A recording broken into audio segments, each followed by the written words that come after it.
The snow fell thick and merciless, swallowing sound, swallowing hope. Amelia Fraser knelt in it anyway, blonde hair escaping its knot to whip across her tear-streaked face, her red coat the only vivid thing in a world turned white and cold. Two valises lay toppled beside her like fallen soldiers, their contents already dusted with frost. Behind her, the great doors of Campbell Hall slammed shut with finality, the echo rolling down the long drive like a death knell. She had built a life inside those walls, dreamed of children who would never come, endured polite dinners and colder nights, all for a man who now looked at her as if she were a ledger entry marked loss. Victor's last words still rang in her ears, useless. His mother's sharper cut, barren. The diagnosis that morning had been clinical, merciless. No children ever. And with that sentence, 7 years of marriage, of love she had believed mutual, evaporated like breath in winter air. 32 years old, cast out with nothing but snow at her feet and humiliation burning in her chest. No family left, no profession, no future. The wind howled around her, tugging at the red coat that had once been a gift from happier days, now her only warmth against a world that had turned its back. Yet even as despair clawed at her throat, something fiercer kindled beneath the grief, a spark of rage, of refusal to vanish quietly. They had taken everything. They would not take her will to rise. Amelia stood slowly, snow cascading from her shoulders, and began to walk into the storm, toward whatever waited beyond the darkness. 1924, Scottish Highlands. Amelia learns of infertility, fiancé Alistair and mother Moira coldly annul betrothal, casting her into winter storm. The wind howled through the Highland passes like a lament for lost dreams as Amelia Fraser sat in Dr. Forbes's modest Inverness consulting room. The space was warmed by a peat fire, but no heat could touch the chill settling in her bones. Charts of anatomy adorned the walls, silent witnesses to countless verdicts delivered with clinical detachment. Amelia's hands rested in her lap, fingers interlaced to hide their tremble, her red coat folded neatly beside her, a bright spot in the muted tones of wood and wool. Dr. Forbes cleared his throat, his kindly face creased with regret. Miss Fraser, the examinations confirm what we feared. The childhood fever left scarring too extensive. Natural conception. It's not possible. The risk of any attempt would be catastrophic to your health. Amelia felt the room tilt, though she remained outwardly composed. She had suspected for years, the monthly disappointments, the specialists in Edinburgh who shook their heads. But hearing it now, final and irrevocable, was like a door slamming on the life she had envisioned. Alistair Campbell sat beside her, immaculate in his tweed suit, the Campbell crest brooch glinting at his collar. He did not take her hand. Instead he leaned forward. No treatments? No specialists abroad? Funds are no barrier, Forbes. The doctor shook his head. I'm afraid not, Mr. Campbell. Your fiancé is robust otherwise, but motherhood, it's not in the cards. The motorcar ride back to Campbell Lodge was a crypt of silence, broken only by the engine's rumble and tires crunching snow. Amelia stared at the passing moors, blanketed white under leaden skies, tears tracing silent paths down her cheeks. Alistair, she whispered as they turned into the lodge's drive. We could consider adoption. Or perhaps surrogacy, there are discreet arrangements. Alistair's laugh was sharp, devoid of humor. Campbells don't adopt strays, Amelia. We build legacies through blood. Father forged this empire for heirs of his line, not charity cases. They entered the lodge, a sprawling stone edifice of turrets and gables that Amelia had once dreamed would ring with children's laughter. Now it loomed cold and accusatory. In the library, fire crackling but offering no warmth, waited Moira Campbell, Alistair's mother, her silver hair pinned severely, eyes like flint. Well? Moira asked without preamble, setting down her embroidery. Barren, Alistair announced flatly. Useless for purpose. Amelia stood in the doorway, snow melting from her boots to puddle on the Persian rug. I am here, she said, voice steady despite the quake within. I am your betrothed. You were, Moira corrected icily, contingent on delivering heirs. You brought grace and little else. Now you bring nothing. Alistair produced a folder from his case. Annulment papers. Sign and you get a small settlement, enough for rooms in the village. Contest it, and we ensure no school or household in Scotland takes you on. Amelia stared at the documents, the ink blurring through unshed tears. You had these ready? Prudence, Alistair said. Packed tonight. The MacDonalds arrive tomorrow for the hunt. The eviction was swift, merciless. Servants averted eyes as they carried her trunks to the drive. By dusk, Amelia stood in swirling snow, 2 cases at her feet, red coat her only vibrancy in the gray twilight. The lodge doors slammed shut, the sound echoing down the valley like a final judgment. 28 years old, childless by cruel fate, betrothed by colder design. Accounts frozen, future erased. She dragged her belongings through deepening drifts, each step a defiance against despair. No kin left, parents lost to influenza years past. No vocation. Alistair had insisted she leave teaching for proper preparation as lady of the house. Now that house rejected her. Yet as snow numbed her fingers and tears froze on lashes, a spark ignited. They had discarded her for biology's whim. Deemed her love worthless. I will endure, she vowed to the storm. And Alistair Campbell will rue this day. She trudged on, red coat a banner against the white void, toward whatever refuge the night might offer. Word count, 1002. The doors of Glenmorey Castle loomed before her, vast and foreboding, each stone seemingly etched with centuries of secrets. The wind howled through the battlements, flinging icy shards against her cheeks, biting through even the thickest wool of her coat. Snow whipped around her like frantic specters, and yet Amelia moved forward, boots crunching against frozen gravel, heart hammering not from fear alone but from the sharp, desperate hope that this one choice might change the course of her life. When she lifted the heavy brass knocker, the castle seemed to exhale, a low groan vibrating through the iron-bound door. She hesitated, fingers numb, mind racing through every warning tale she had ever heard of Glenmorey, countesses who vanished in childbirth, children driven mad by isolation, servants who whispered of eyes in the dark that were not human. She brushed back her blonde hair and rapped again, this time with more resolve, her pulse echoing in her ears. The door swung open with a creak that cut through the blizzard's roar.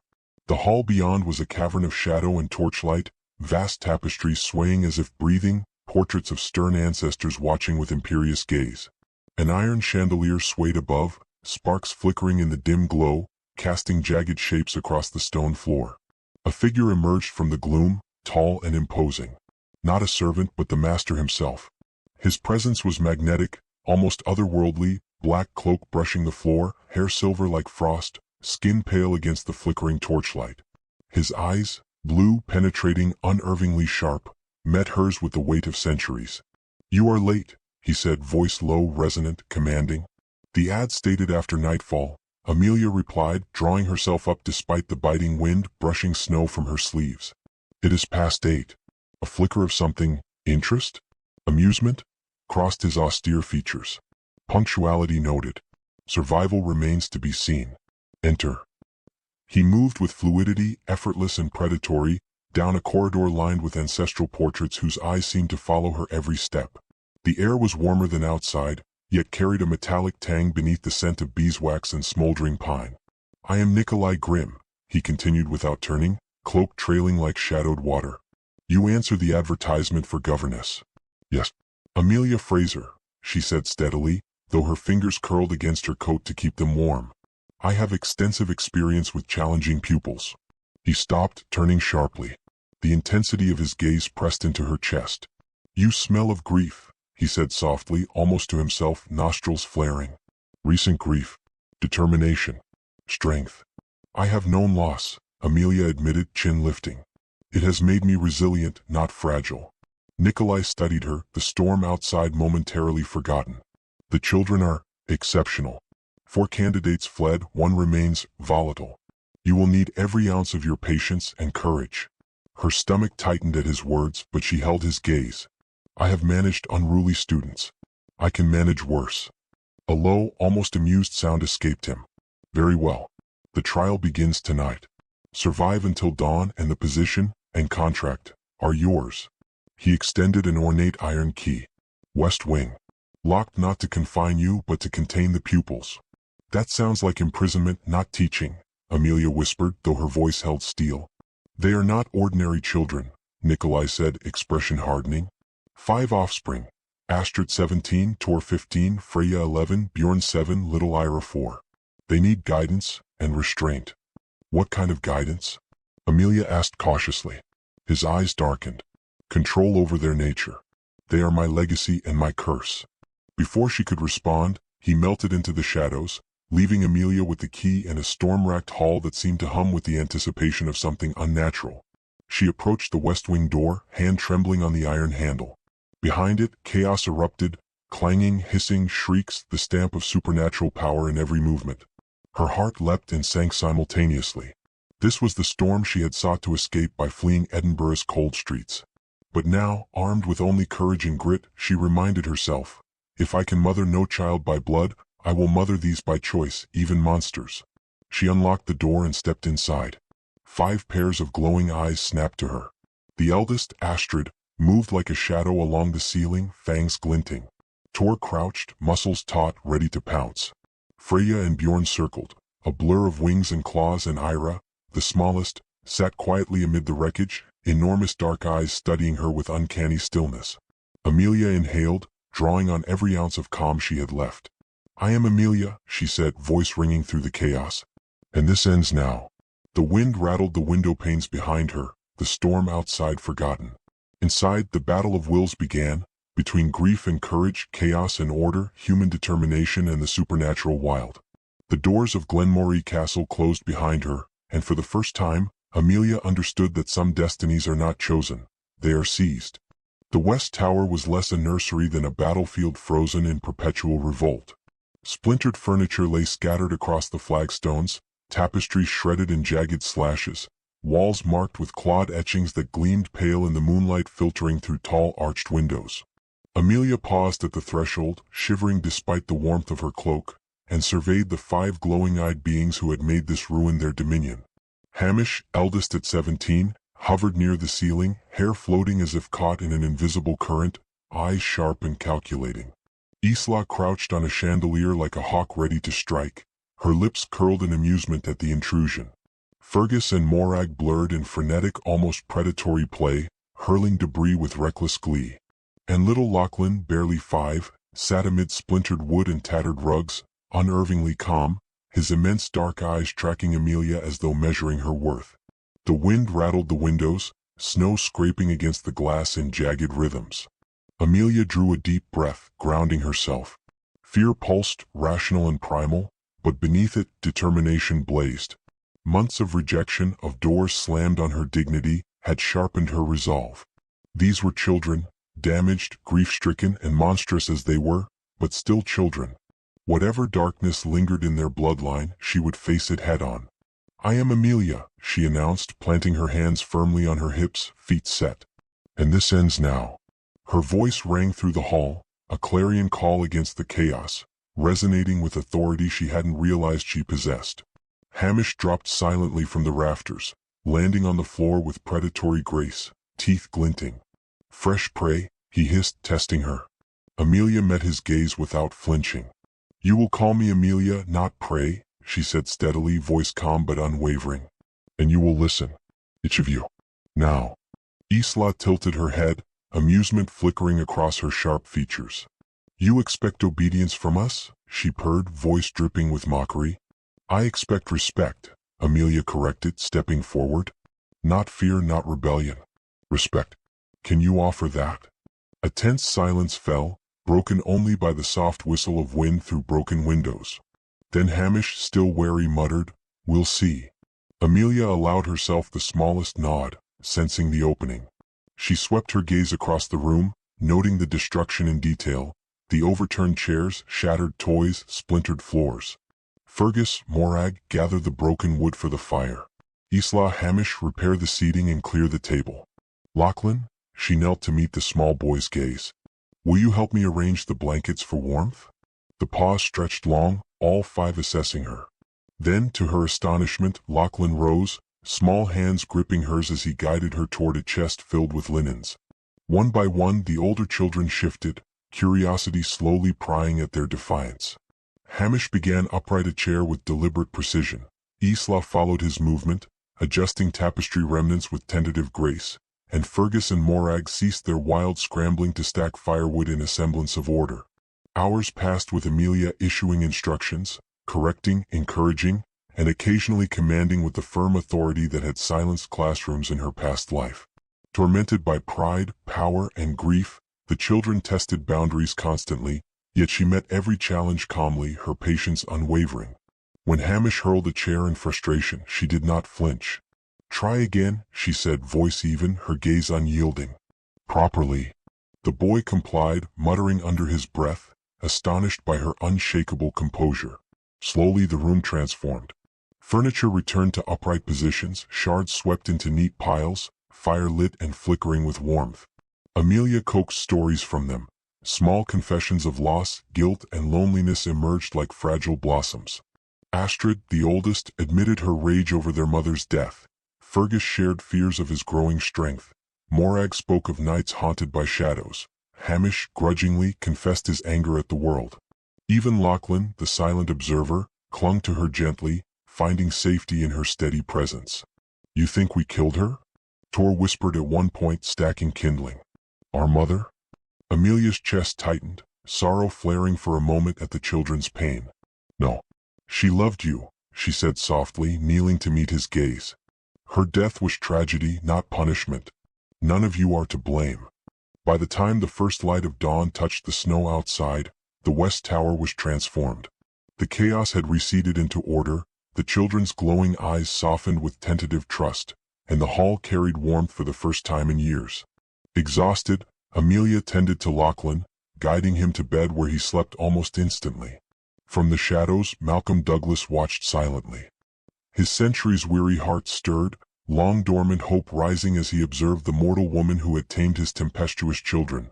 Not with fear, not with magic, but with courage, patience, and the undeniable force of maternal authority. The manor, once a tomb of grief and isolation, now echoed with laughter and life. For the first time since his wife's death, he allowed himself to believe that maybe, just maybe, the storm within Glenmorey Castle could be weathered, and that the woman who had entered with nothing but resolve might be the anchor he and his children had long needed. The West Tower nursery, once a chamber of childish innocence, had long surrendered to chaos. Splintered furniture littered the flagstone floor, tapestries shredded into ragged banners, walls gouged with deep scratches that glimmered in the silver moonlight streaming through barred windows. Even the hearth, once warm, had been reduced to a smoldering ruin, half buried under overturned rugs and broken toys. A chill ran along Amelia's spine, but she did not falter. Years of dismissal, of being told she was powerless, had honed a resolve that now ignited like a torch within her. 5 pairs of glowing eyes tracked her every step. Hamish hovered near the ceiling, 17 but with eyes reflecting wisdom and ferocity far beyond his age. "Father sends another mortal?" His voice was silk over steel, teasing yet sharp. Isla, perched like a bird of prey on the chandelier, flared her amber gaze at Amelia. "This one smells different." "Not afraid." Fergus and Morag moved in synchrony, circling the intruder with blurred, unnatural speed, their laughter jagged and uncontained.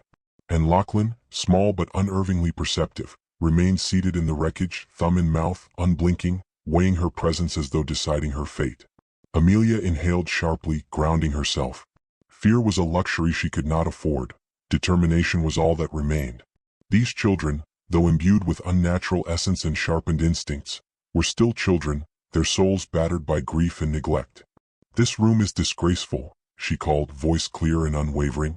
"You are Douglas heirs, not creatures of chaos. Today we begin order." Fergus laughed, a short, bitter chortle. "Compel us, mortal," he taunted. Amelia met his challenge without hesitation. "Very well. Hamish, Isla, upright the bureau and chairs. Fergus, Morag, gather the splintered wood for the fire. Lachlan," she knelt before the smallest, softening her voice. "Will you show me where the fresh linens are kept?" For a long moment, Lachlan stared at her, the shadow of doubt flickering across his wide eyes. Then slowly he rose, took her hand and guided her to a coffer. The other 4 exchanged uncertain glances, defiance warring with curiosity. Hamish acted first, levitating a chair upright with reluctant precision, and one by one the others followed, drawn not by fear, but by fascination with the mortal who dared command them. Hours passed in a blur of effort and discipline. Amelia directed with quiet authority, her voice firm but patient, her movements deliberate and exact. When Isla, testing boundaries, hurled a chest rather than placing it, Amelia's gaze pinned her in place, the same calm, unwavering stare that once tamed rowdy classrooms now silencing immortal fury. "Try again," Amelia said, voice even, unwavering. "Properly."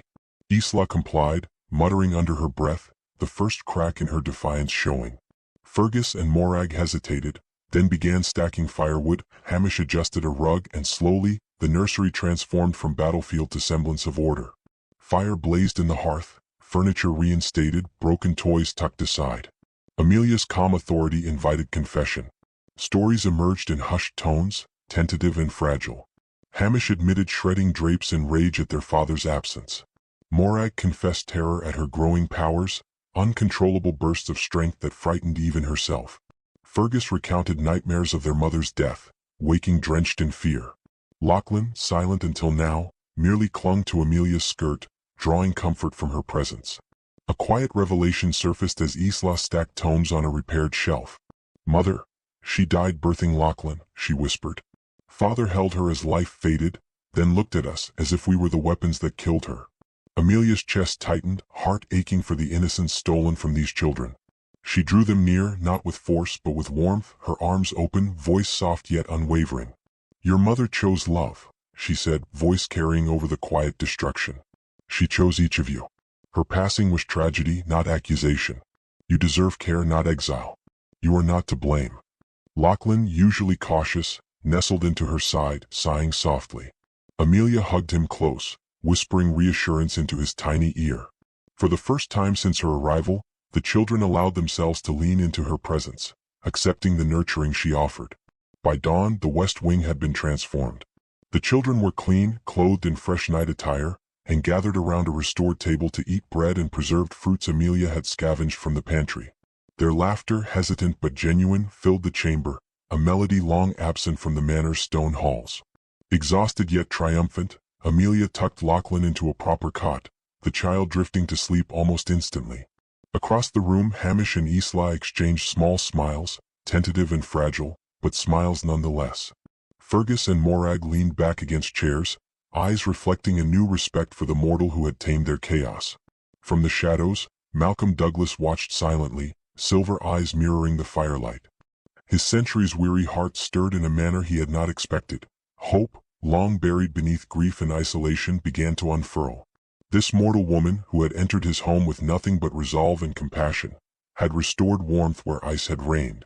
For the first time since his consort's passing, the manor breathed with life, laughter, and possibility.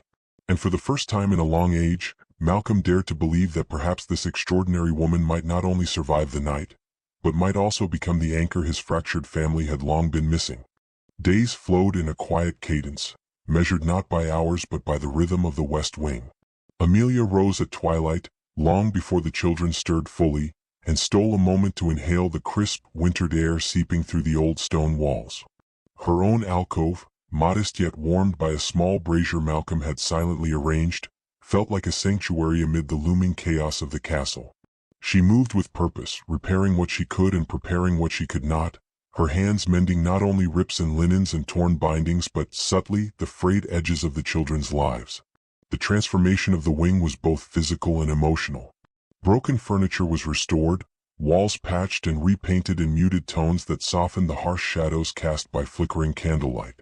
Ancient tomes, dust-laden and forgotten, were recovered from the depths of the library and placed on accessible shelves, offering both distraction and education. Yet Amelia understood that the true disarray lay not in splintered wood or shredded tapestries, but in the children's hearts, haunted by loss and misunderstanding.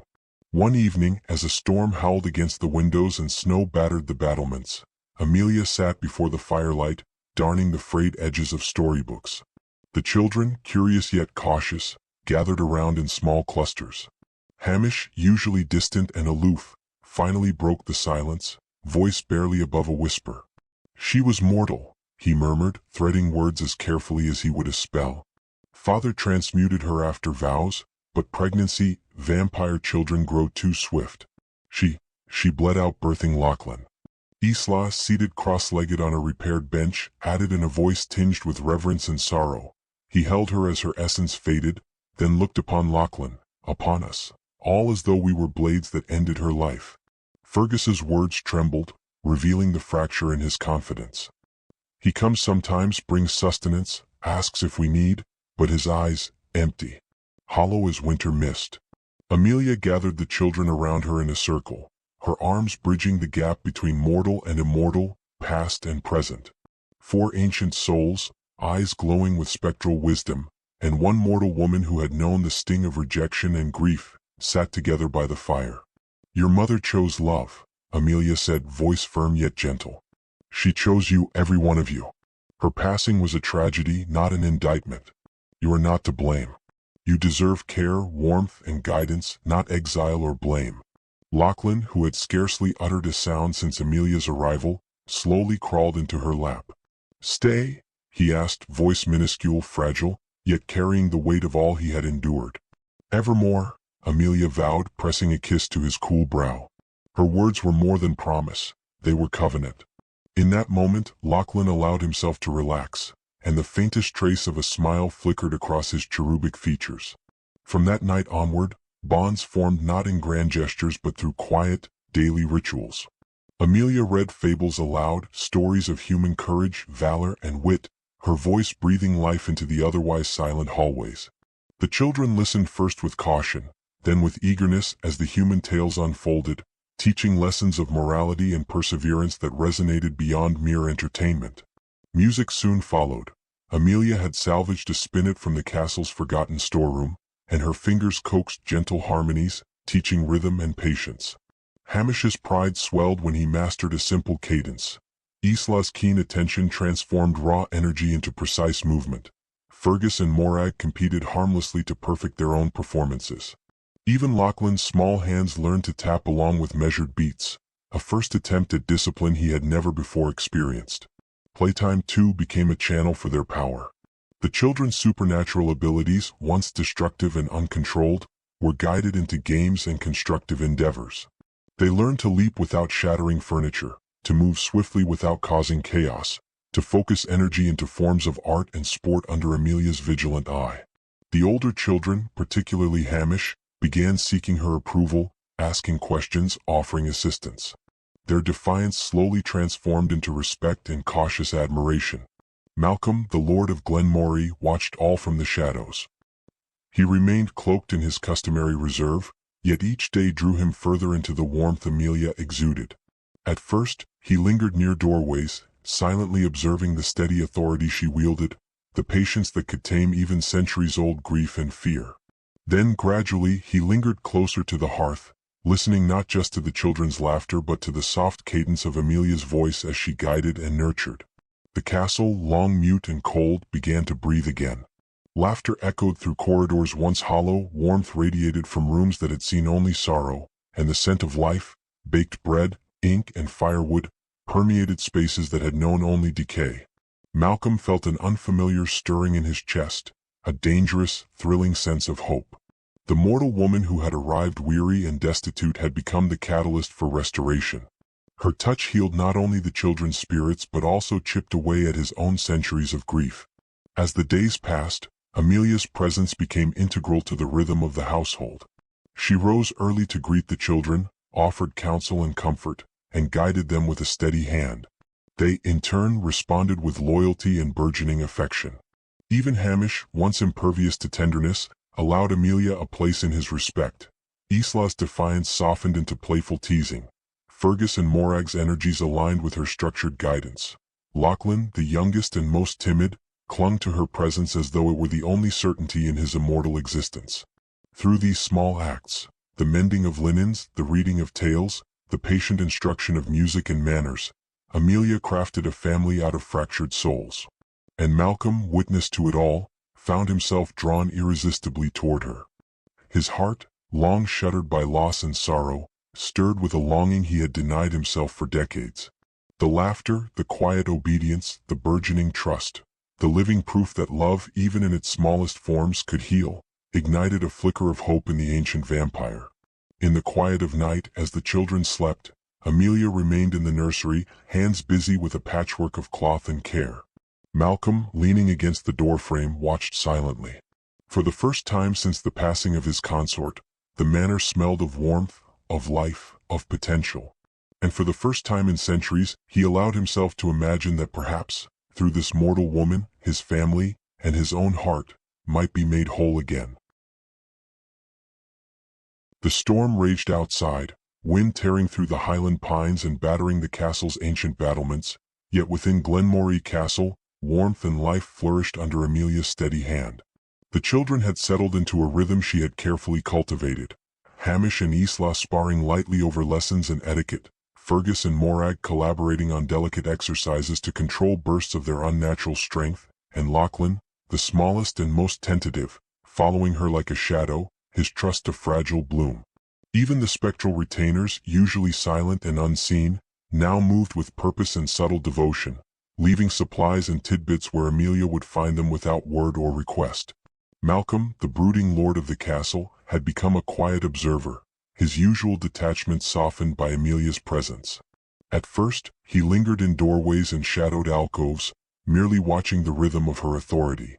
But over nights and weeks, he began to step closer, subtle, almost imperceptible, drawn to the way the children responded to her, and the way the castle itself seemed to pulse with life and warmth when she was near. One evening, after the children had been tucked into beds made soft and welcoming, Amelia found herself wandering to the Athenaeum. The firelight flickered across shelves of leather-bound tomes, the scent of waxed wood and aged paper mingling with the faint trace of pine and the lingering aroma of cocoa she had brewed for the children. Malcolm was already there, seated in a high-backed chair, a book open before him, though his attention was not on the pages. The silver gray of his eyes reflected the firelight, a storm of emotion beneath the stoic mask he wore. "You have wrought wonders," he murmured, voice low, carrying the weight of decades of grief and loneliness. "The children, they sleep without nightmares now. They obey. They trust." Amelia stepped closer, brushing a hand over the spines of the books as if seeking courage from their knowledge. "They required love," she said softly, her voice steady despite the flutter of anticipation in her chest. "Not fear. Not distance. Not the cold discipline they've known. And you?" Malcolm's voice softened, almost a whisper, carrying a vulnerability he seldom allowed. He rose, fluid as shadow across the floor, closing the distance between them. "What do you require, Amelia?" The question hung in the air, heavier than any storm outside, pressing against the space between them. It was more than inquiry. It was an opening, a vulnerability shared by two souls who had weathered loss and rejection, grief and solitude. Amelia felt her pulse quicken, the firelight catching her features as if illuminating the very truth of her being. "Purpose," she answered at last, her tone unwavering. "I was deemed void, discarded for what I could not give, but here with these children in this castle, I have it. I belong." Malcolm's hand rose, hesitant, then fell gently to brush a stray lock of blonde hair from her brow. The touch was chill as all his skin was, yet the pressure carried warmth, reverence, and a spark of something unspoken, almost dangerous. A thrill ran through Amelia at the contact, a shiver that was part fear, part recognition. "Recognition," he murmured, almost to himself. "I see you as I see them. As I see what life can be again, even after centuries of loss."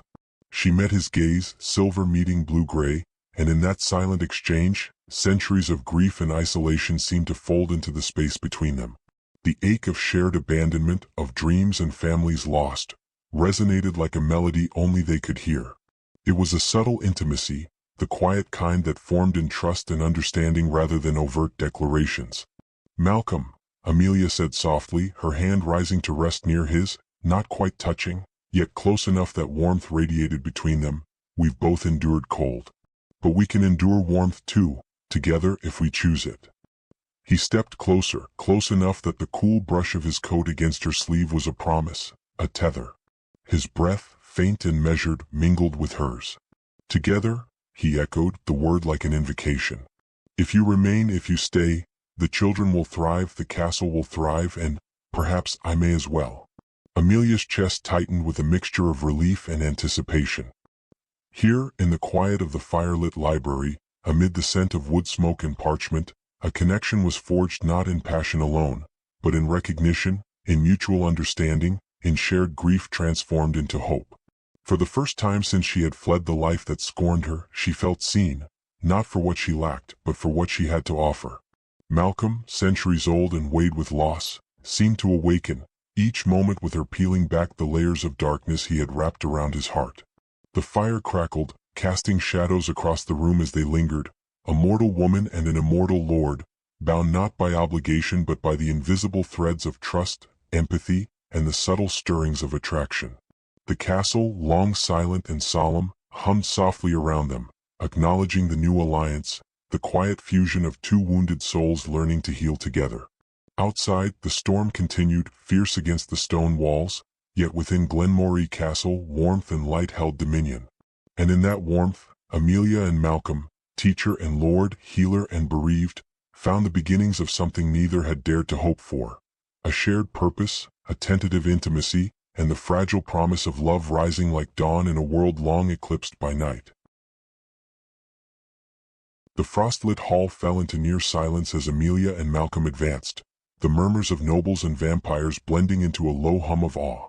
Amelia's midnight indigo gown clung to her form with subtle majesty, the Douglas moonstones glinting like captured starlight against her throat and wrists. Every step exuded poise, every movement deliberate. No trace of the girl who had endured poverty, rejection, and heartbreak remained. She had become a force, luminous and unassailable. Malcolm's presence behind her was magnetic, a pillar of quiet command. His tall frame and silver-streaked hair contrasted with the warm glow of his eyes, now softened by pride and admiration. Whispers traveled like wildfire. The mortal woman who tamed the Douglas heirs, who stood unafraid before centuries of vampire lineage. Alistair's face paled as he realized the magnitude of what he had underestimated. "Amelia," he began, but his voice faltered before the weight of the hall's scrutiny. "Amelia?" Moira's tone was shrill, attempting venom but crumbling under the sheer authority radiating from Amelia's stance. "You, how?" "Enough," Amelia commanded, voice resonant and unflinching. She lifted a hand, and the 5 Douglas children emerged from behind velvet curtains, each poised, composed, and radiating quiet power. Hamish's sharp gaze met Alistair's. Isla's grace and intelligence emanated confidence. Fergus and Morag, once turbulent, stood serene and focused. Lachlan, small yet spirited, clutched Amelia's hand, his presence a living testament to care and nurture. "Behold," Amelia said, turning slightly to include the hall.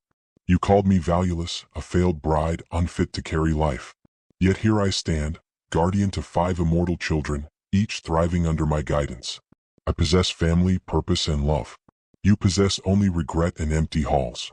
The children, dressed in elegant yet modernized attire, Hamish in tailored dark velvet, Isla in a flowing emerald frock with silver accents, Fergus and Morag in matching deep burgundy coats, and Lachlan in a miniature black coat embroidered with subtle silver filigree, stepped forward slightly, forming a protective semicircle around Amelia.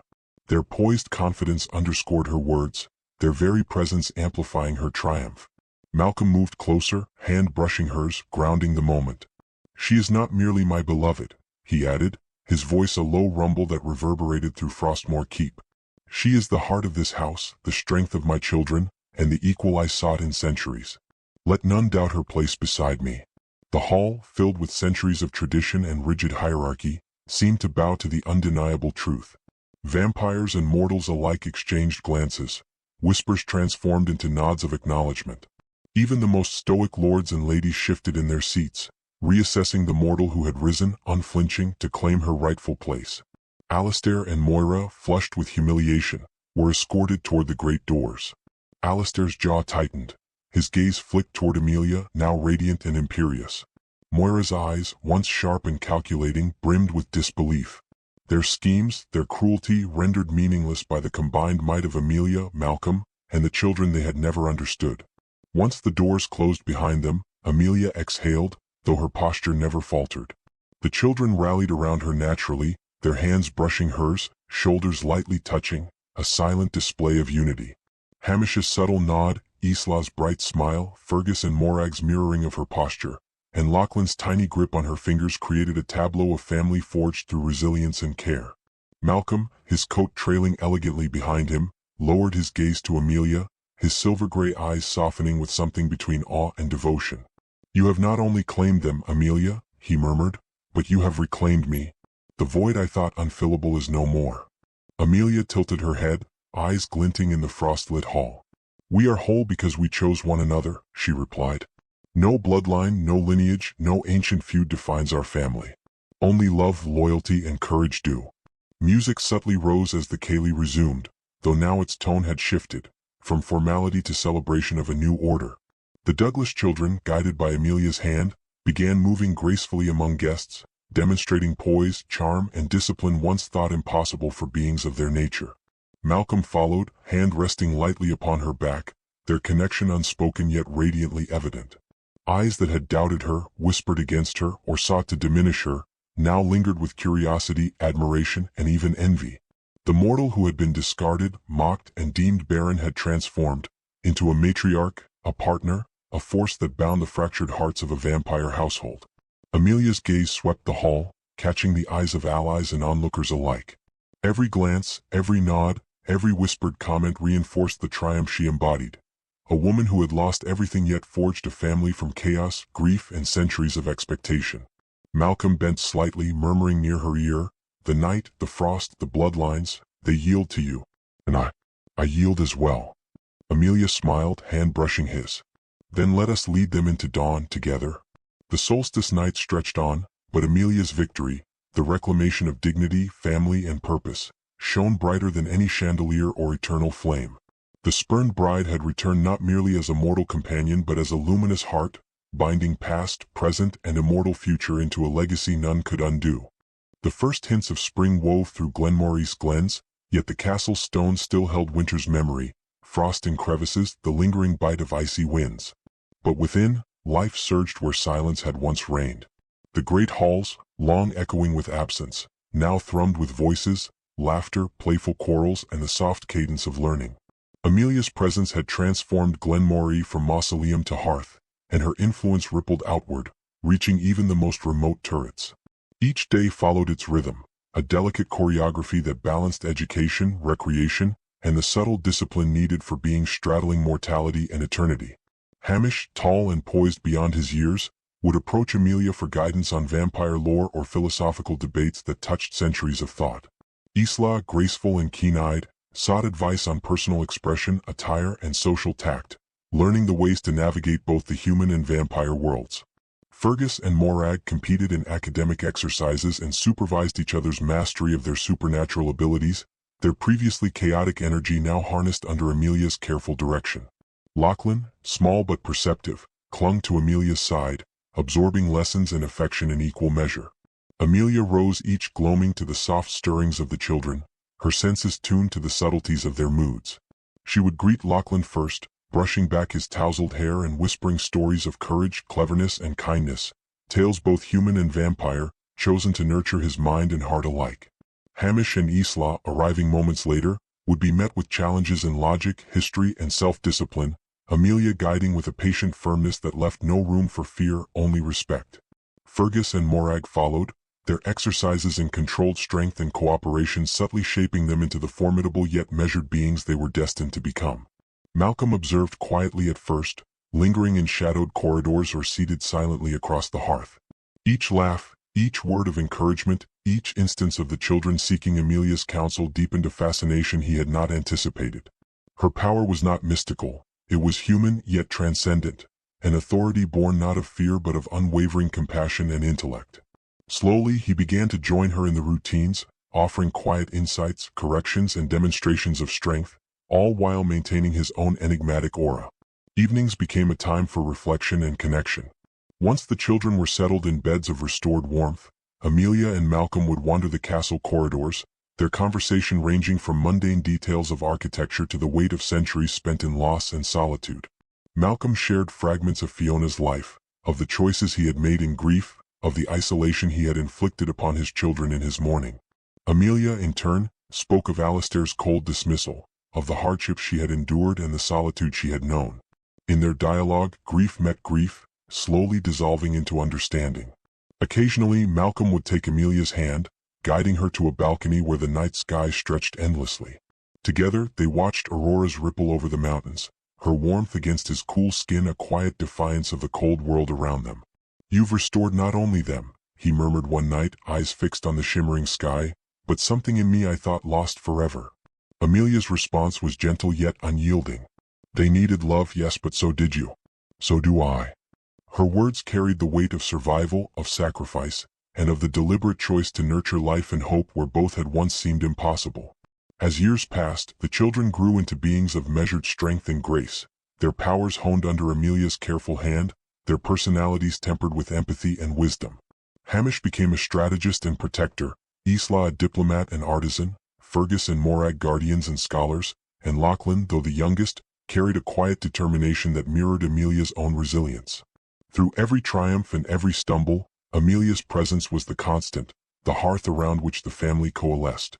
Visitors to Glenmorrie would marvel at the transformation, a castle no longer feared but revered, a family no longer fractured but unified, a mortal woman whose heart had filled spaces once reserved for eternity itself. Rumors whispered through vampire circles.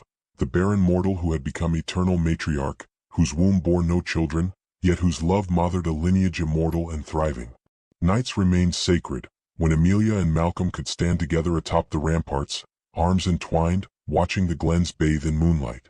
Their conversation drifted from reflection to plans, from past pains to future hopes. Sometimes Malcolm would tease lightly, his silver eyes glinting in the firelight. "Do you ever regret all you've given to this family?" he asked. Amelia would smile, fingers brushing his jaw. "Regret? Only that I didn't find this sooner. That I wasted so many years thinking my value was tied to something else. Now, I know what truly matters." Their love, forged in hardship, nourished in devotion, and tested in the crucible of shared loss, burned as steadily as the northern auroras over Glenmorrie. It was fierce, enduring, transformative, a love that transcended mortality, lineage, and ancient feuds. The children thrived, the castle pulsed with life, and a mortal woman's heart had rewritten the destiny of an immortal house. Amelia, once discarded in the snow and deemed barren, had built a legacy richer than any title, treasure, or inheritance. Her barrenness had been refuted not by blood, but by love's infinite capacity, by family chosen, nurtured, and cherished. The night had yielded to dawn, and Glenmorrie Castle, with its laughter and warmth, stood as a testament that love, courage, and devotion could conquer even eternity.